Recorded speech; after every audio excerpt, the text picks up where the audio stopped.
So, and I'm saying, Kwasu. ah, a cross is a cross. I didn't do baha. I'm a far from Eh, no. Obama, no, go from Betty. I will sort it. Some, I asked him for my baby. No man was sitting and do with here. Hey, Nana, did he come what's Nasi? DL News.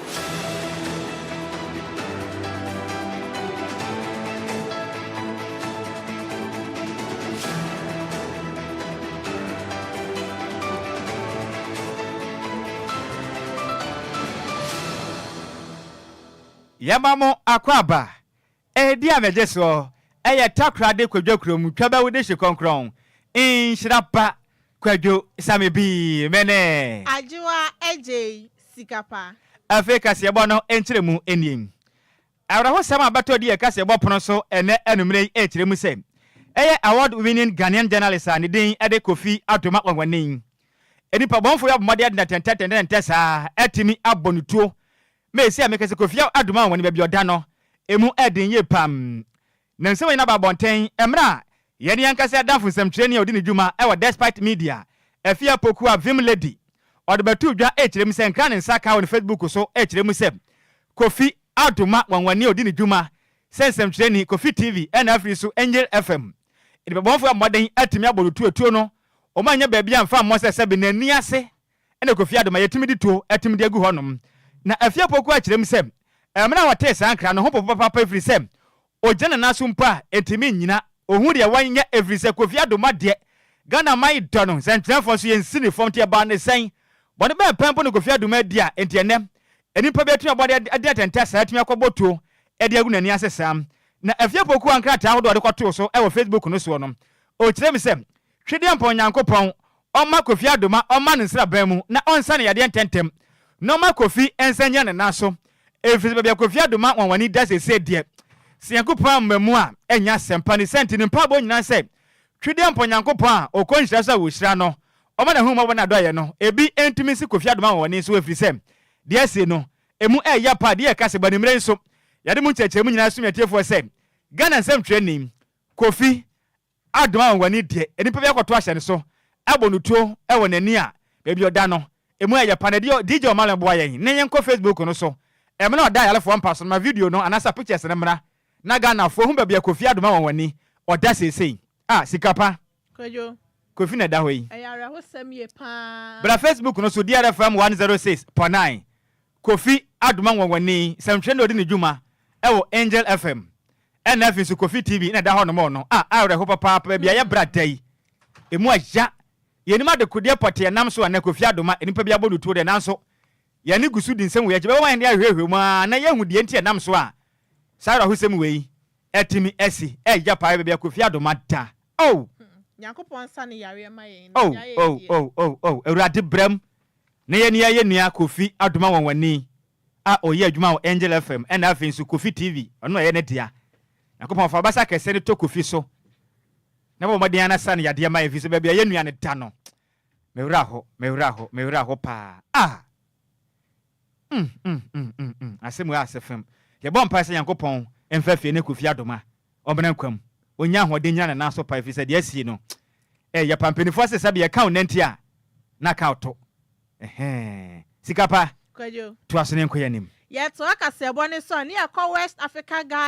Gas Pipeline Company Limited wap kofo akachi a na chese omoye omadwen se maintenance exercise omutu ni din pegin no ade omoye se nkomo beye ewo omanyi mu na emom ade omatwe ede akọ omanim ekọ February 3rd eno nso ekosi March 2nd 2025 abosome ba ku yomu de siwe die so mutimi ye maintenance exercise na beboa ama gas flow wo manyi mu ye pa ye omo chese na sa cleaning exercise ye hu hia ye pa eno beboa ma dum so no yetimi esi anokra ye fi so mo ye ma yin se pegin exercise be sha se ye January bosome ye wom ya na emom ade o masesa o maadwen no modi akwa bosomi a edi yanim no esan se energy producers no ewo so munya gas a esombo paye sufficient gas na ebe ya mo plant no ebetimi anya gas bebre na etimi generate electricity light no etimi generate anya saade adum so no ebe san so awo ho no ma o mo che se senka o ma etimi ampostpone date na Franco February 3rd to March 2nd and kaya di abayin ebe cheye $90 million edi a purchase eye fuel edi ama ye power plant no inti chi omachi akọ omanim de ehu hia ye papa na beboa oman ni so ye inti ni we ni nsema eye wapkofo edi abeto emmonten so yanto akase bo no so ne ye fe ye ne evenkyere mu ewa dom ketwa ewa mra sebedwam ono de sombo edi abo John Dramani Mahamba bema opo ada Ghana mampanin kyere mu sem wonum ne de enti aga na mampanin atumi atenase akwakofa operation recover all loot ya twanitia eka ne se ola no omu kyerem se tabi eni emrakwan mu se ye betenase ne betumi akwafa dwumadi aba emra biara entumi meta on senti sana montu aga na mampanin atuo no in fact emfam na kwan mu kuram ne do yada na mese bedwafo a wonum eyedom kuma ne ma efrens and twefo nhyamu kyere mu sem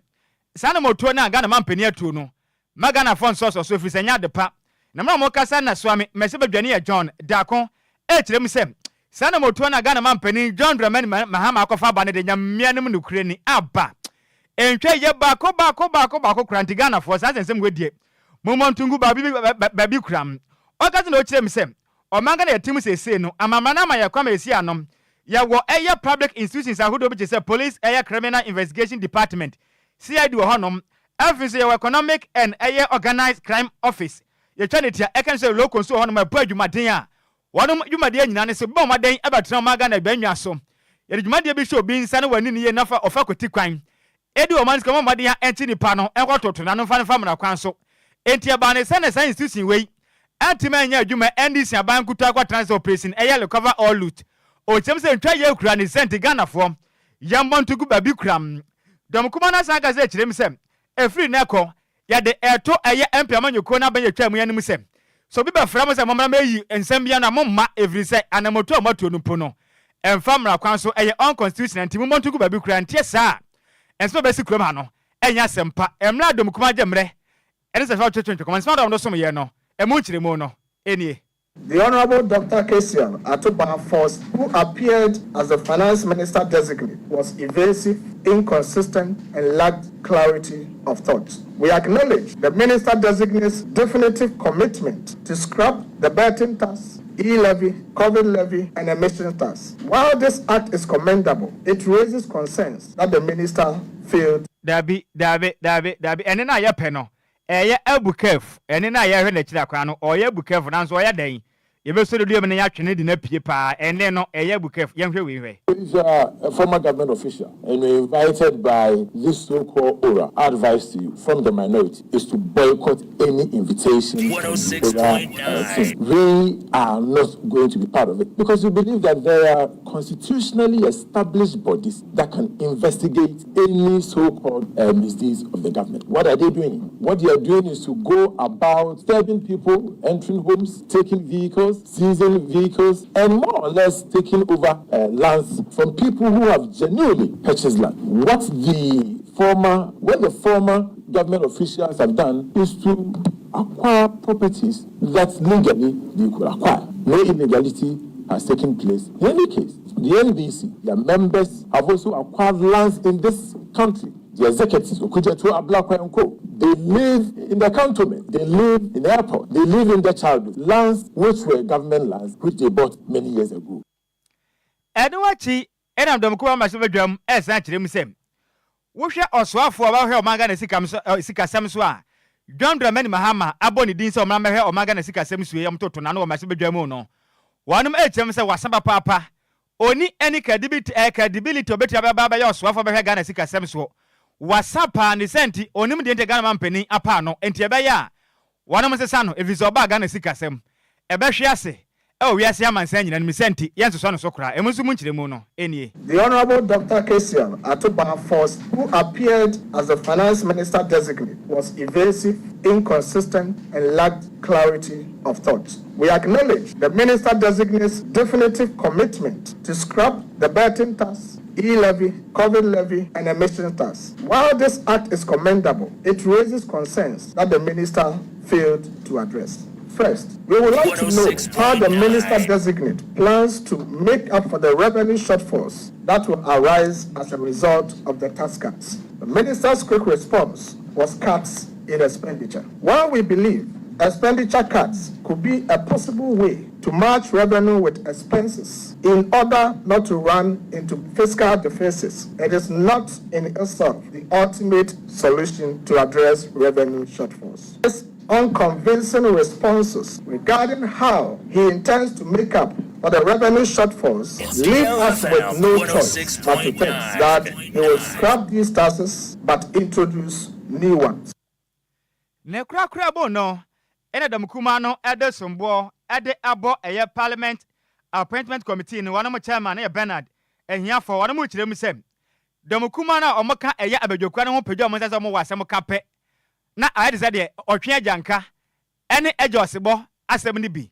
wanu ma committee ase enhyemude na abai obese oche wa adwene pe na ode ne mawere de aboni dua so kwa ne tum me pa pampam na ho de ma yedin ndi o kirem sem Sana muntu a Bernard ehiafo etuo no enkonkan efrisem yabo obedi se o mepia ma se toto na no a ehu be hia efrisem adwuma obabaye no obesom Ghana ntia se ehu ni se osafata nanso obi pagya ne nsa na opese o kasa na efrisem wodom kuma na fanti o mprende a enya de etwaye ene so mu kiremu no enie. Members of the committee were not provided with a series of the nominees ahead of the voting. When they were eventually served with the CVs during the voting, the chairman did not allow for the examination of those CVs as preliminary issues, as had been the practice in the past. The deliberate refusal to provide the CVs of the nominees to committee members in advance and the refusal to invite questions on the CVs were all calculated attempts to obstruct constructive and effective scrutiny of the nominees. Ladies and gentlemen, the chairman of the Appointments Committee was the first real obstacle to a diligent vetting of the ministerial nominees. He denied the Ghanaian people and the minority members of the committee the opportunity to conduct a thorough vetting of the nominees. He was protective of the nominees and extremely partisan. Members of the committee were shouted at by the chairman. You all witnessed how the member for Etiwa, Honorable Adwoa Agyei, was shouted at in an attempt to protect the nominees. The chairman denied legitimate members of the committee the opportunity to ask relevant questions and railroaded the nominees through the process. Ani awoti ye ayedom kuma ma sebedwam. Openi ogina wonim ekasaye edema ekuonom eye soame masebedwane eye John Dako nene ene ekotie ye yento akase bo no so na yenkoyanim. Appointed Finance Minister ye Dr. Adwoa Forson ede abeto koko akuafo anim se eye ade a obeka bom na one eye Agric Minister omo appointing no aye adwuma ye se na ebe ya prices eda koko ne so no ebe ye pepepe. Okasa asemu we abra na ogina ye Appointment Committee of Parliament anim ana o chere se eye prices na omode betu koko ni so no ebe ye pepe pa chere se asisie bia embem esan se koko akuafo ni bebre na edepende we ye mfaso omunya edi free koko ni so no nimpefe nso se ya ade a oba Ghana ye sika semu akoko edi mu akutini ye papa inti eye prices na omode betu so no ebe chere dwumaden akoko akuafo no aye Sansu no de osho mobo se ya ade a obema akuaye ho nsem aya ne dadwin ye papa se ne be ye be bo akoko akuafo no na bibia etimi akoso ye yenti nsem a odi tuja. Ghana Cocoa Board uses this money part to buy cocoa, part to buy fertilizers and other inputs. I don't know what Cocoa Board is leaving behind. I don't know the extent of arrests they are leaving behind. I don't know the extent of debt that the Ghana Cocoa Board is leaving behind. I will not do this committee any good if I sit here and announce cocoa price. But as I've said, I remain a key advocate for the cocoa farmer. I will do so with the best of intention for the cocoa farmer. I recognize their sacrifices. I've spoke for them in the last 8 years, and I will continue to speak for the cocoa farmer. That I can assure you. But let's get to the cocoa board first and see what they have to do. I still maintain that the price they are paying the cocoa farmer is inadequate. I maintain that it's inadequate. Thank you. And there is more room for improvement. Thank you. Further question? Chairman, is a nominee conceding that the 6,000 per bag he quoted on the floor of the House was a mere political statement. Mr. Chairman, the 6,000 Ghana cedi per bag should have been paid in the last crop year. Mr. Chairman, I say this because Cocoa Board is gradually turning themselves into a procurement agent just to procure inputs and denying the cocoa farmer. So they could have adjusted their formula to benefit the cocoa farmer. Very soon, the minister responsible for agric will be in place. I commit to work with him to give the cocoa farmer a fair price. And I believe the cocoa farmer deserves a fair price. I know His Excellency the former president quoted me previously that I had said the cocoa farmer deserves 6,100. I'm not running away from that fact. I said it on the floor, and I backed it with the world market price. DLFM 106.9. And ya uti ye appointed finance minister ye Dr. Adwoa Agyei and Ochemu say dia price no mli betu cocoa suno ebeye pepepe e dia ma cocoa akuafo no. Yen to akase ye bon so ne mfe ne fankyere mu ewa ada na nanam atena kondwa wonom akache na ada traditional council penifa bonten abekasa ekire mu sem na wotwe atwa mu e na Electricam Ghana Limited a wonom eto nkyene ewa ada anem patam enipa bia wonom susu so mo ya ndisi amanyoko ni ma ekoto edihye adwumako we so eka kira wonom se wonom aban na aba efizamre bia atwem betata wonom ba je omaja pade afiri omon semti ena ye giade o ye echi omkwase sa wonom niam ahodo motorbikes ahyan ahodo ne ade anyasem kuma eji ne nyina edifri company ensem ewiase science ne bebere na asan de dwane koye kwakoto mo aduanum atumi agodi ni se to ena na matran konwamo wada eka se kire mu se aba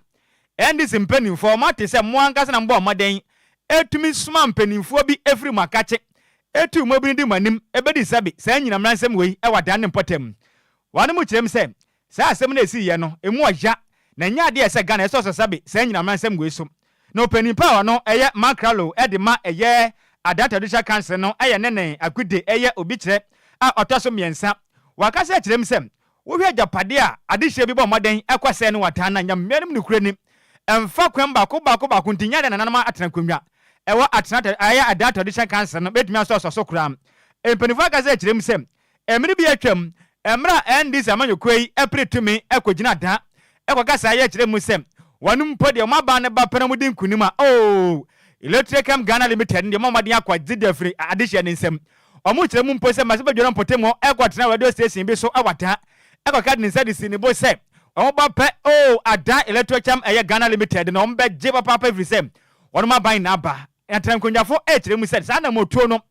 edum so efiso ma na yatim na semra ya adwuma nti sana motuo na ade hye ne tuye no etan into montras na monwene enko ekire fi said mo ye no emo ma Ghana chekire enne kanko emu kire mu no enie. It has become necessary to draw the country's attention, and particularly that of the President and the top hierarchy of the National Democratic Congress (NDC) to acts of criminality, incitement of persons to indulge in acts of criminality through the dissemination of lies and negative propaganda in the local communities, spearheading direct physical attacks on persons in the communities, and worst of all, disrupting the business of Electricam Ghana Limited, taking over possession of the company, and finally destroying and looting its assets. We will recall that a top member of the NDC from the Sege constituency made certain utterances on the 1st of December 2024, and notably among what he said was, quote, once President Mahama is sworn, they will take over the Songo. These actions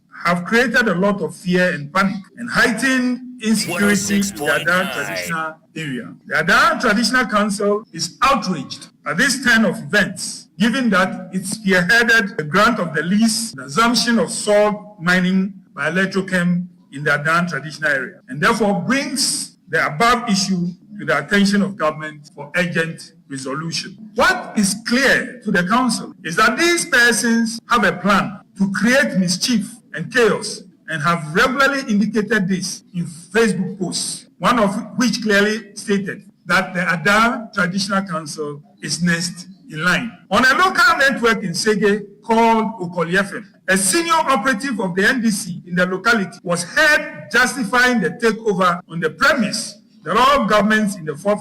Republic have had their operatives run the Songo salt mining when in power, which we find to be in disregard of the fact that Electricam has an unexpired lease of the Songo and adjoining lands, which runs for a period of 15 years, duly ratified by Parliament. Again, only 2 days ago, our Honorable MP for Adan constituency said on radio that His Excellency, the President, has asked the perpetrators of this barbaric act, if have been arrested, same to be released.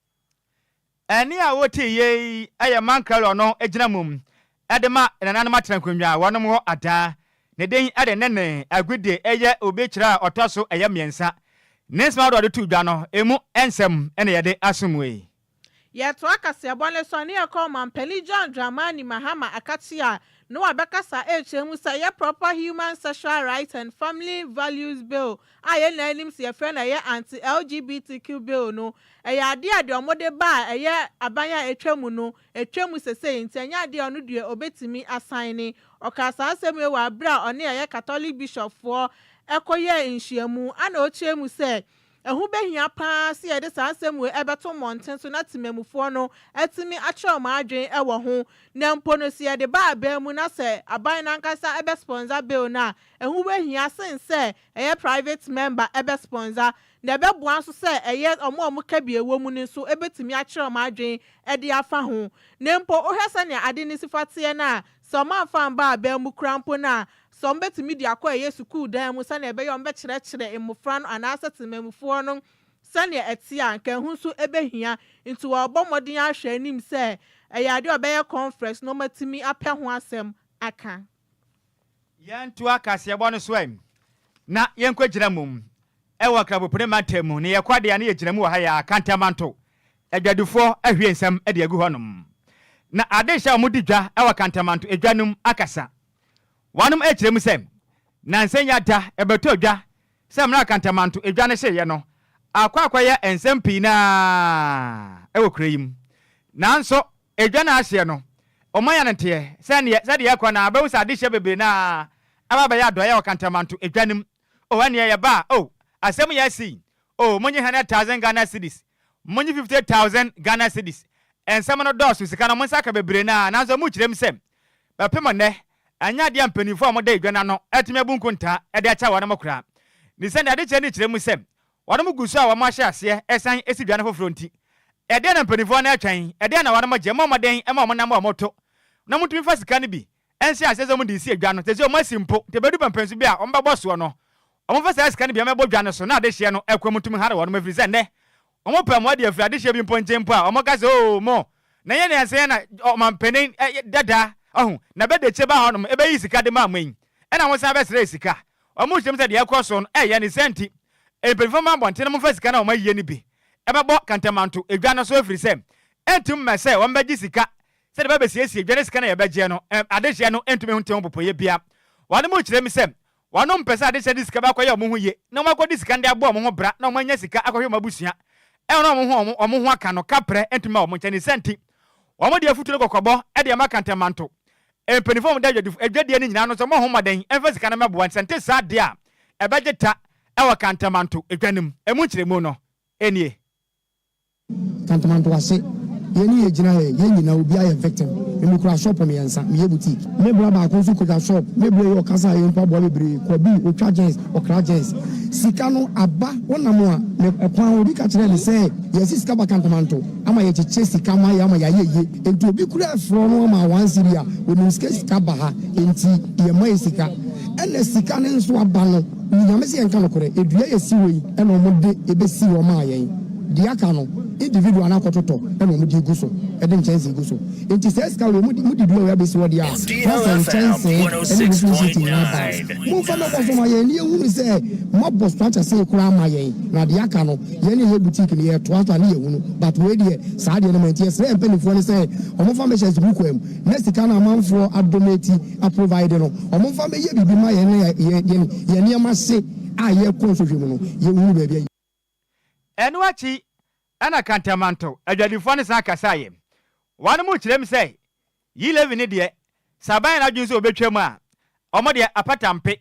de besi bia no emfa wodem ho evriza kwa manone a eye to na de kekere o mani senti omo ye adwadifo omo tua to en ha wonum de onum de enti a aban esekete se de tie bia ne yi levi no obetwam omo kirem se de tutua de eje evriza to na di mu manti Sabaya ntwema ankabebo na nso aban se otwam ne sebebo de a de obeye no ono wankasa nye tax na ban ejino sabi won bi ya so nkwala na mko free searches no e di bi so o masin sabi DLFM 106.9 o de be ya ni na be nya hoto sabi tax na mo de je no ye dwawe no kra no sabi se bi wo ho na mo de sa tax ni bi beboa se ye nche ye mfan ton chance a e ho mfa so no e bi no sabi so mo ka so mo de ton ya e di abre ya sabi abanu ni sika ba bia na so sa tax na ye nyina ya twia no mo de bi beboa ya e so mfa so no e bi Ghana fo Nkoboa enipa foforo bia e Ghana fo nwa na de ye ho adwuma ti se abane so kwa o de tax no be adwuma na se betima so Ghana ni bia so de a ye pensa o pese nchekire o man de a e de tax no ni yi sabe abofunu kuro mu na wo hono no ehun sa abofunu kuro na ye no bibia ye tax sabe won fifiro na de ye adwuma enti no so ka wese ne nkamia no sika so se ko bia nso eso na eso bia de wo mu se o ka so yi a ye ni bibia ye because ye jinamu ade no ye se Ghana ha ye de tax ye bibia enu achi ana kantamanto adwadefo ne kirem se de aduro yi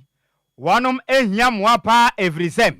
sika hodo ampenifa betua no ka preba omonza nyanka bi entiene adehye bebre na yante se sika ba fie every se emoa pa monsa kanye kakuma na zo mu kirem se ka pre enya de omonsa susu onti Ghana adehye ka mboto momode ankoya mado every se bebia makoduro no aho kirem ayeden amankonta atubentum yedwa na yeniama ahye no sabi amanfo kwa aka so mbeboa yan bebre susu se amanfo mamusika me metie me niama 3500 pieces mpabo anko a obi a ho bi enim metima che purchase ni bia ni na obi a mo sibi sabi sika na mo so mo chechire kwa me nyan sika ntwi a me de no me 3500 nyan sika ntwi ai sabi nti yesresa adofo na person mbeboa yan no omo nwa yan ye mpanifo no di enim no nya ya so mo boa yan nti ade ato yan ni ye bre to mu so mu me foundation bi ba ha so mo boa yan Salicon Foundation for Baha, ebe hu me members no wom say members no ha no mo bre 100,000 Ghana say me famwa yen kofo a ye wa ne ho akire sabi dem phone no the police station say esi sika bi abantini me famre omo yes Edmonton police station ma sem no police station ani a wote ye aya de sha wonom edigwa ewa kantamanto market na mu kirem se sika hodo ampanifo akotua ma wonom no ka preba wo mu sansu be so enti Ghana fo mkwabo wa mo every sika na mpanifo na agye no wonom atena so emu nkiremu ene ye de asumwe ne ye na ye hone enkofa ye na boafo dwoton de ye ba ede de aka akire no ebesom mo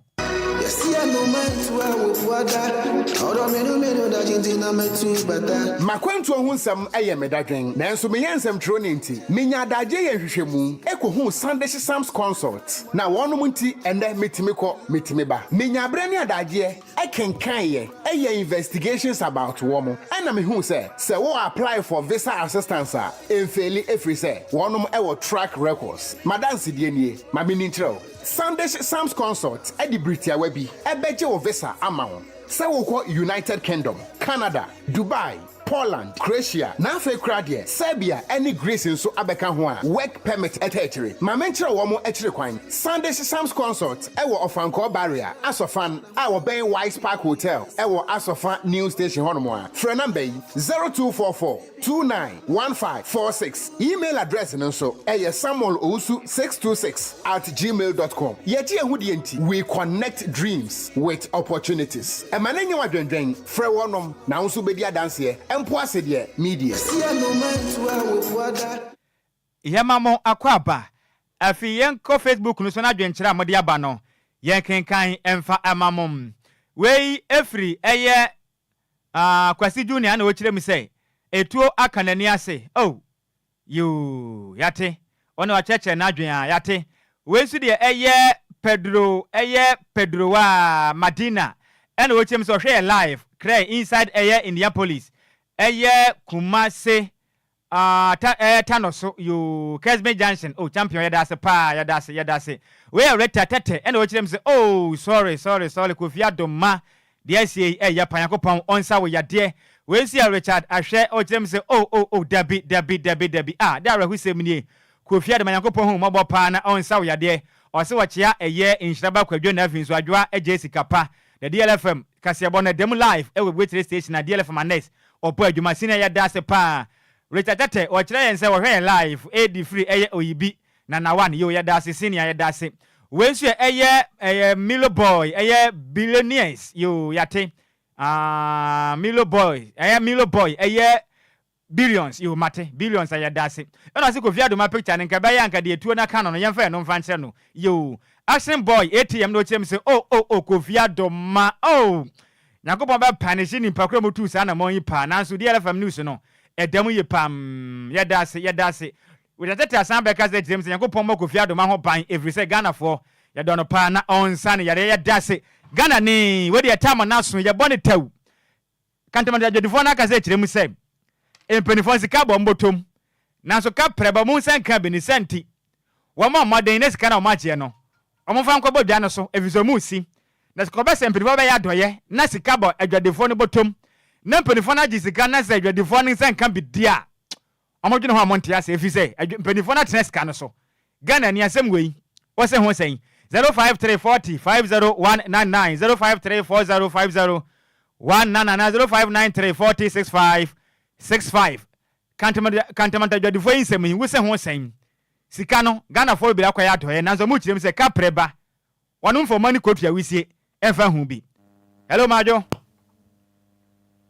Hello, good evening. Oba. Awon fe we din ba bia ka safre. Ade ngoto kwaje kwisi. Me pa jo me yentie o. Adwoa yetie o. Esa Adwoa, me pa jo yetie o.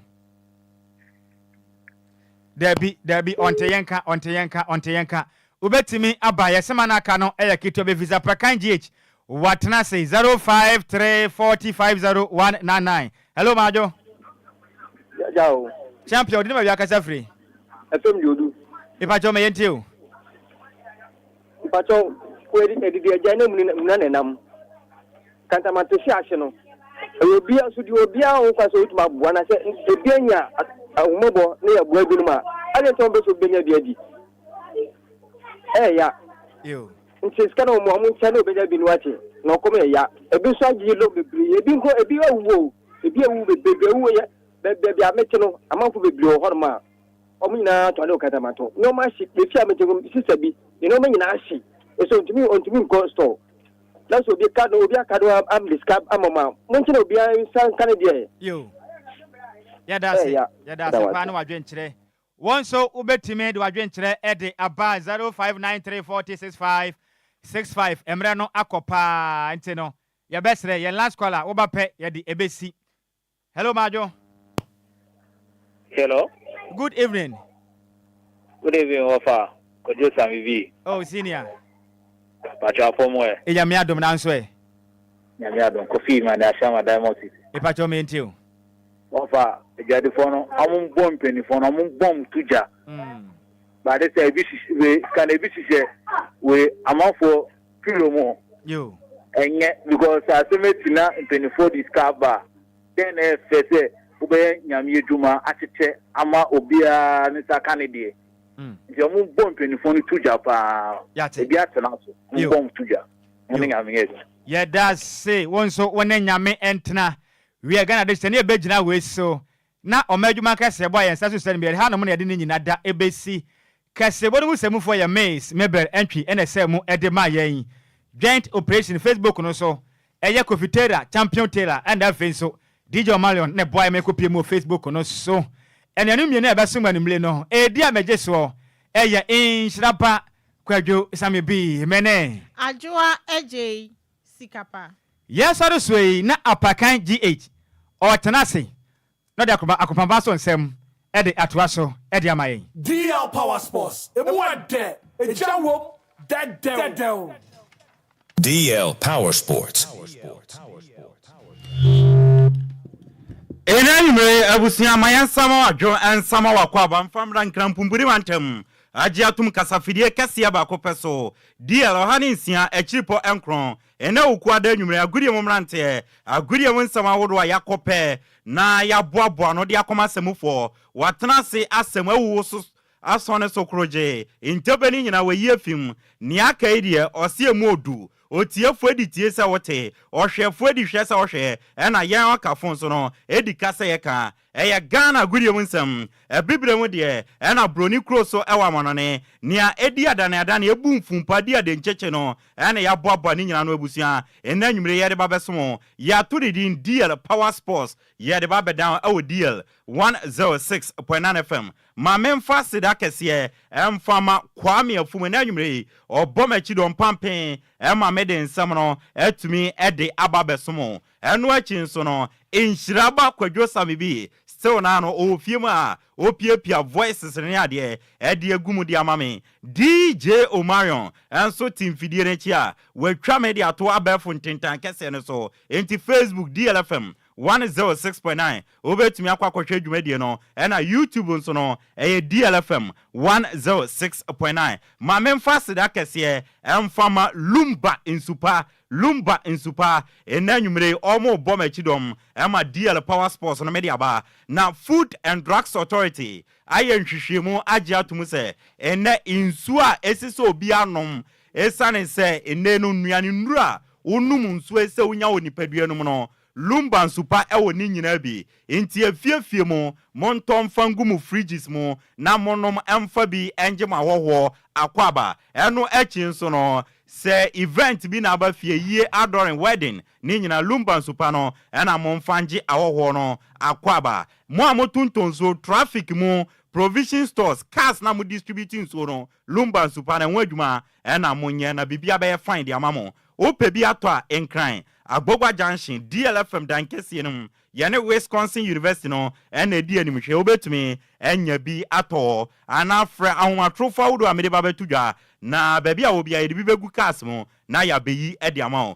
Lumba nsupa homa no eye 0243 101321 ana 0555 274757 ana 0577 475343 Lumba nsupapa na ene eni nsupapa Ghana fo nyina agye atuma omo no mti so pebinom na bibia nkoyi kama emfama mi amede nsam no eba no edi amegye so no ya yensu ano de hye apakan GH the blessed kirintantem so ano yensi family yensha asem famfi yendie mu dia Ghana mrantie si akan ewa manone no endra urem ewo English Premier League numa one game etumi todwa Chelsea etna Stamford Bridge omufie eni bobo ko efe ne Bournemouth ekotie obi ahye ne yoko eka mienu no na the informed Ghanaian striker ye friend Antoine Semenyo osina kan de mabobo ko a ye friend Bournemouth endra osasi fam eto atena biem 68 minutes eno otumi ehye second goal no edema bobo ko a ye friend Bournemouth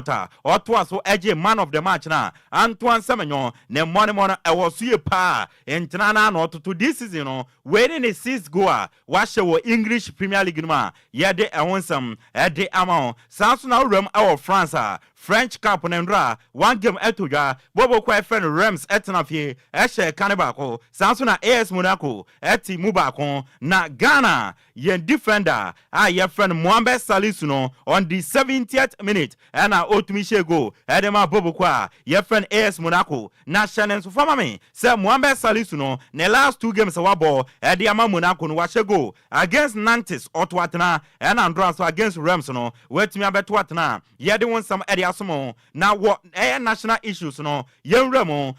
the Ghana women's national team you're from the Black Queens of Ghana kache Nansia no mu coach your friend Mame Nora Hapto ne contract ebewie osi ontumi nto adwuma no so a inde ordinary achemo Zambia man national team no you're from Copa Queens and a former Black Queens coach your friend Nora Hapto no okodi ne nkwe na sana mpenifo kan no ejabi tiase sanso na etetu na etetu mu enti Nora Hapto ekono na esempeni pe coach foforo na obedi dwuma no edema Black Queens and I'm so I'm a Swedish coach your friend Kim Lass Budget Green officially no GFA appointed no say on a new coach and from the Black Queens of Ghana after say Nora Hampton Ekono intinde Kim Lass Budget Green and a new coach Ediama Black Queens na say Black Queens new technical team no say na be Kim Lass Budget Green head coach first assistant coach no ebe Charles Samson, second assistant coach no ebe Anita Redu, goalkeepers coach no ebe Nasamu Yakubu, and athletic coach no ebe Enoch Jordan Daite. Enti way any new Air Black Queens technical team na ye de won some adiamao urem our Confederation of African Football Eternity African CAF and chebi omu elections ebe koso March 2025 na Ghana Football Association yam president ye friend 30 years okrekono we tebri ne nkrata e de akopiem our CAF akache se or air or stande a conteste for CAF Executive Council position into officially Kurt Okreku as submitting nominations. Say CAF Executive Committee or position was in the CAF upcoming election. So March 2025. Yadi I want some areas now. Young Remo na any ahodo young Bobo and Famadia. Young Remo His Excellency John Dramani Mahama Kache or a Ghana Mampeni. Na uremo our His Excellency John Dramani Mahama Kachia or the Atuja Dano Mebebo Kasie send the His Excellency John Dramani Mahama assistant from Ministry of Youth and Sports Edia Sports and Recreation Ministry. Na His Excellency John Dramani Mahama Kasa or say going forward or must separate youth from sports Essence Youth and Sports Ministry na attention in our sports so sports on the crown na kwa blasters or say every day focus on about mainstream youth interest in all sector of the economy send be ya ebe boa na be create nyuma na Ghana mebru so enya nyuma ye. Going to separate youth from sports because it's a youth and sports ministry. But over the years, what we know is that the concentration is just on sports. And even on sports, the concentration is just on the Black Stars. It will focus on mainstreaming youth interest in all sectors of the economy. It will focus on mainstreaming youth interest in all sectors of the economy. But most of all, it will concentrate on rolling out strategies that will create jobs for young people. Way His Excellency John Dramani Mahama Abebio Ghana Mampeni and a Watan and Kano still one national issues young Ramo our Ghana National Under 17 Memano ya from the Black Satellite na GFA4 Apau Ayen Bobokwa your friend Bebiani Ghosta some coach your friend Frempong Manso say Omra Nombe new head coach now Mr. George Akwasie Free a former GFA vice president or say in there under 17 and no na ye important national team Edema Ghana memano esan se no and they produce talent and maybe so a blaster so enti e ube hia se ebenya good coach ede ama enti wo hwe in the Frempong Manso na ye de na bana or a good coach na mo current GFA omo fa coach omo ma coach ni nya adwuma no mo manipulate no e hye ni kutupa for player we ball or see ono Frempong Manso na onimu no GFA phone to me manipulate no and for player way or sister Frempong Manso no on sisan ya a bad din the ama GFA for some be manipulate no. Getting a good coach for the under 17 is very important. It is Frempong Manso. Nhyiraba Kwadwo the Bia Maka Wasem. Me for say and then ADF and he say omo manipulate coaches this is a players nonsense we in Frempong Manso. Unless the Frempong I know was a so on Sisaya and they will find a very difficult coach to work with. I know I am Mr. George Akwesi Efrie, the Japanese mafia and a Watan and Kano. Still, one national issues, the former Ghana Football Association president, your friend Mr. Kwesi Nyantechi, na yanini di nkomani yebisa a lawyer, in someone in from memory say, Kurt Okreku na pam for 1 person almost sambre na omo kwa term na sa term no why a GFA president 12 years and be crack and away na then I can ya for one and I say Kurt Okreku no betuma yesa ajomo kwa Congress and o mako decide say 3 terms no e say mra ebe adwuma na no kra na Kurt Okreku administration we omo yesa dia na eni kwan so omo kwa 3 terms ni bi e said that no be fufuro beba no and e say 3 terms no oko into some more 3 terms and the Congress now will decided but it has to take effect from a future date. Why terms 1 or 2 terms already in the office it doesn't you cannot benefit from it. Prospective effect. Continue. Mr. Kwesi Nyantechi yatu ansam no so na yebisa lawyer na o kan say Kurt no so ya ne 3 times kro no ntumi nkobi obeko 2 times no say Kurt awie ni 2 times na ma yambisa o why ena wonsusue mo ne wo experience ekita no ususu say esa o ya next GFA president. Generation be our leaders. There are new leaders are almost up. Raf Kra obey RFA chairman obetimi aye. Even me madam for Kotoro nyak oye very disciplined guy, very focused. Obetimi aye. I don't have any doubt at all about it. Apart from that, Oma handle F or Esco and Mr. Kwesi Nyantakyi a former GFA president and a Waten Kano. Mr. Winfred Osekwaku Pama, a former GFA ESCO member. Temayut Boboko no, ono na ene de. Na nanse no na no ondo no ba twedi ampo nyankopon a boss roni asase ne amunyama da worma. Ni sese no Mr. Winfred Osekwaku Pama nya hoden. Yene ne twetwe nkomo ene yebisan se Mr. Pama na nanse blasters nyama nkoyo. Wo hwe otuado a wuni sen. And I say per recent result no de nyama nkoye emfamo otuado yesaki Kwesi apia so nya de ne ade ne Kwesi apia yakọ Sudan emo chien ewo neutral venue ewo Libya ne ade a obu ye ne ade ono obeka so blasters no otuado nyama nkoye na hwa results we produce here alkoyezi let's see Kwesi apia no abia wa Sudan mo abetien wo Libya, neutral grounds, but 2-0. The way blasters were playing, me as a football person, not from a spiritual angle, from a physical angle, I saw that they were going to lose. The way blasters were straining on the first half. Mr. Wilfred Osekwaku Pama and a Waten and Council so ewo. Na yet one some so ana and a Mr. Wilfred Osekwaku Pama yebisani say, or Nike to Kreku GFA president no. Na omayanko fano ene nkitaudi eda wo ntemana tsen eno asike to kreku mribi e report no edema police fo se ono referred Osekwaku Pama epese okuno ejine nkwadi fininsem ema police headquarters kra no e invite no ema okocheche ni nsemu but the problem me taking the life men go for onyem na nyina wakada oku de okumide obi catch the what akoko kra we 20 years so why would I take it where me ya na nche bia na Damascus I was arrested no I was invited to the police headquarters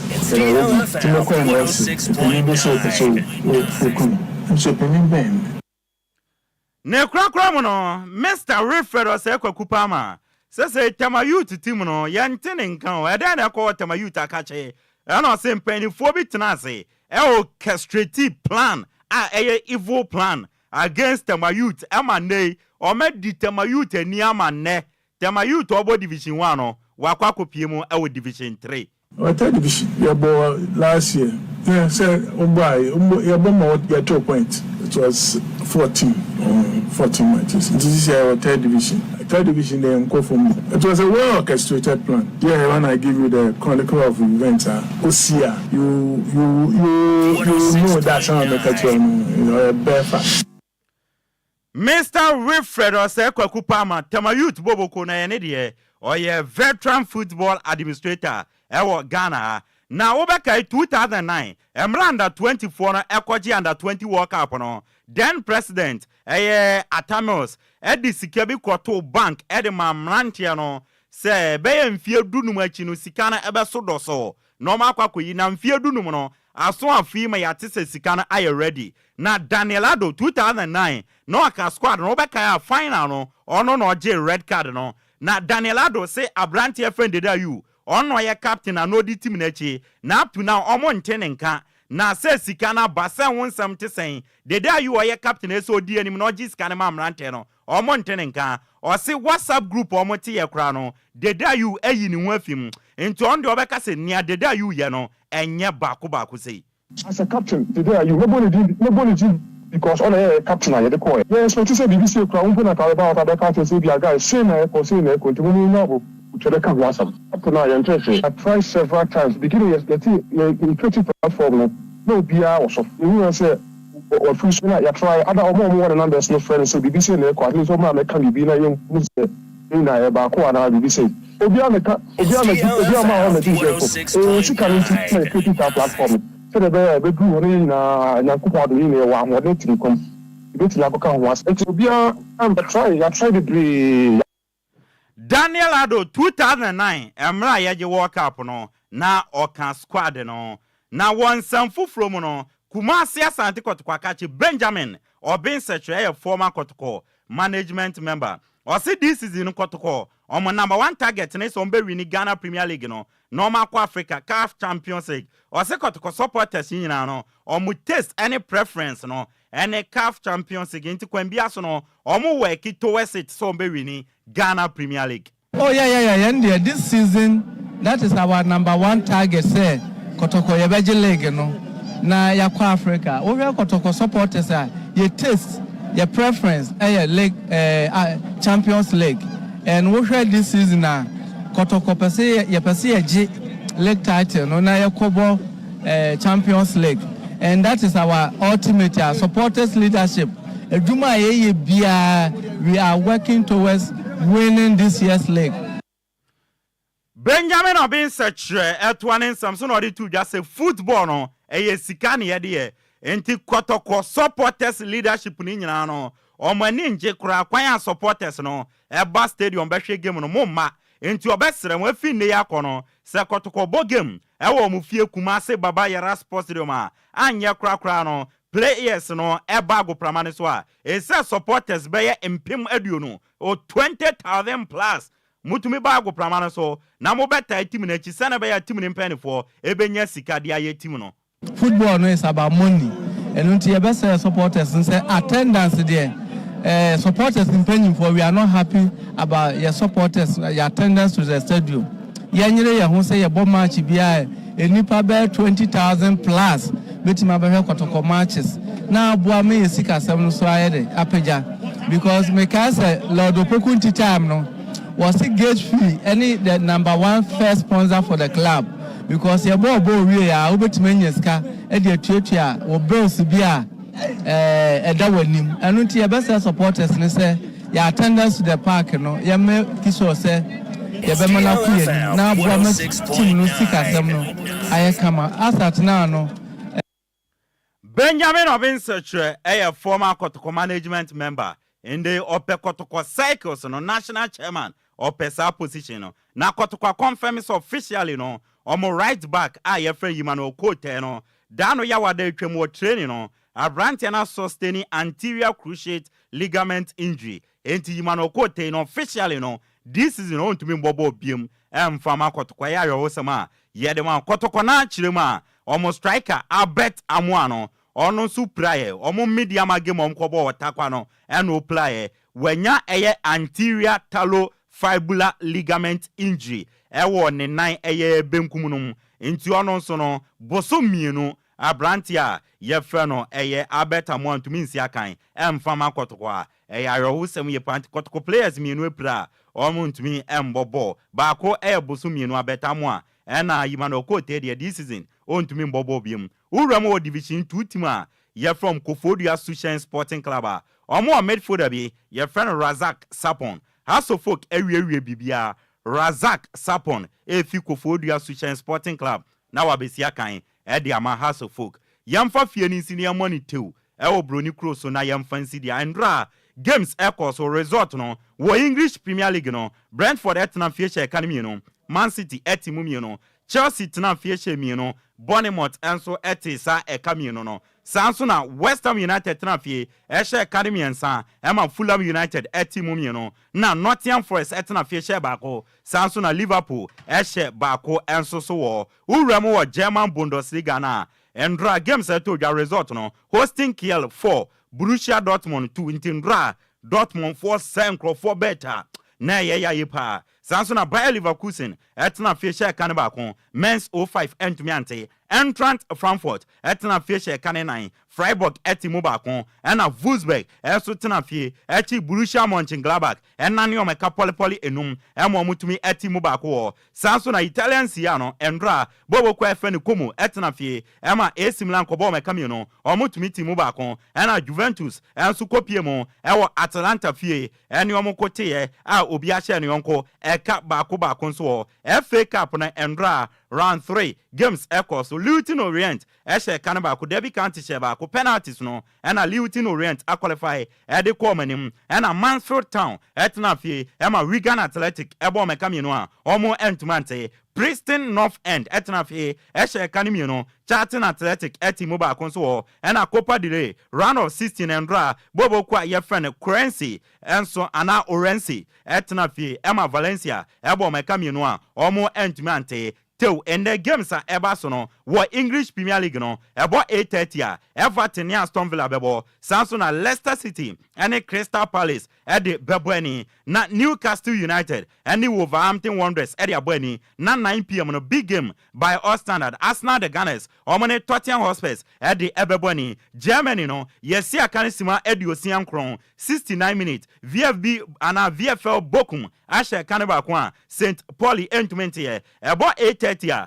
Bayern Munich and a Hoffenheim Ebebo, and our friends Union Berlin and a Augsburg Bebo, VfB Stuttgart and a Leipzig Bebo, now friends Werder Bremen and a FC Heidian, Omode Abweni, Italian Siano, about 8:45, Inter Milan and a Bologna Bebo, now Copa del Rey round of 16, yes, Yakasimedio Nunson, 27 minutes. UD Ameria, Omonchebi, Leganes, Enchebi, and a Ponti Air Verdra, and so Enchebi Getafe, Aquashomeka Air Bakwa Muntumentia, a Bonon Cron 9 p.m. Barcelona and a Real Betis at the Ebebweni, and Afensono 9:30 no, Elche, and Atletico Madrid, and so at the Bebweni, now Paris Saint-Germain, our French air striker be, a dear your friend no, a Randall, Kolo Mwani, officially no, Juventus Afano on loan. Until say season no ebe kone wie na we no eye loan keke say obo yon beton na omontone de e chire no mbeka say loan keke and around the koromwani FPH akobo e de ama Juventus until the end of the season nisika ogeno Juventus ebetua ni nyina e de ama no so and officially English Premier League team ye from Aston Villa oma sign Dutch forwarder ye friend Donye Malin Edino Effie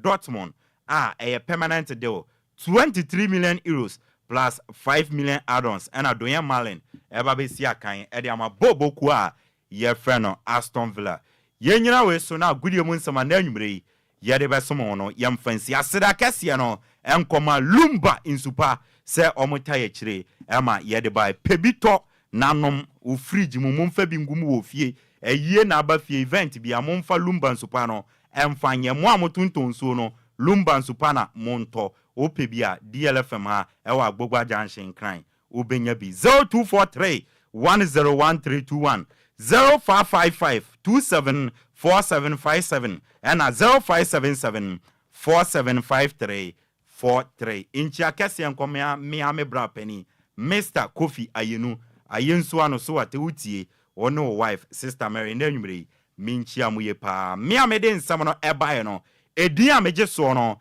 eye ayensu ano de hye apakan GH the Blessed King aseda yo Marion eni Nhyiraba Kwadwo Sammy bi ena afenso no eye abrante efe no kwame afumude nyame ya adom ochena ye behia na samre die DJ Hitman edi awoso Wednesday edition eba beto aso de ama menchim wa fidie nim fanfia na nanwumre no ni DJ Hitman de ba no